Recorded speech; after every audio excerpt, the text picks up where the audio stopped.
یہ واقعہ ہے جی 2024 کا کہ آمنہ دعا نامی ایک بچی جس کی عمر 13 سال تھی تقریباً، اب دو میاں بیوی ان کے گھر میں آیا کرتے تھے، ایک تعلق بنا، ان کے اوپر اعتماد کیا جاتا تھا۔ اب واقعہ یہ ہوتا ہے کہ ایک دن وہ میاں بیوی جن کا نام ریاض اور ملائکہ ہے، ریاض اپنی بیوی کو اس بچی کے گھر چھوڑ کر جاتا ہے اور کہتا ہے کہ میں صبح آ کر اپنی بیوی کو لے جاؤں گا۔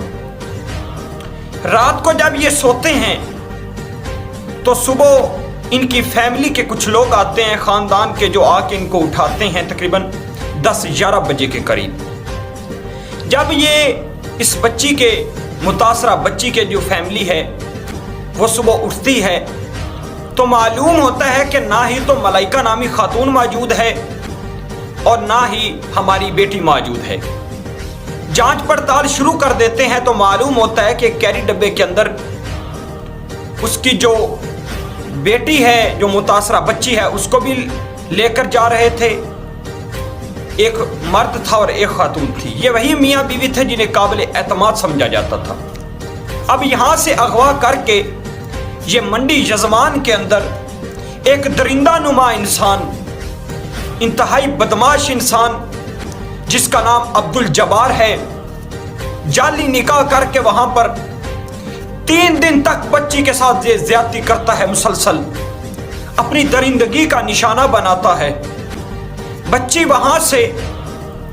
جس کے پاؤں پر بھی زخم تھے اور ہاتھ پر، وہ وہاں سے بھاگ نکلنے میں کامیاب ہوتی ہے اور وہاں سے قریب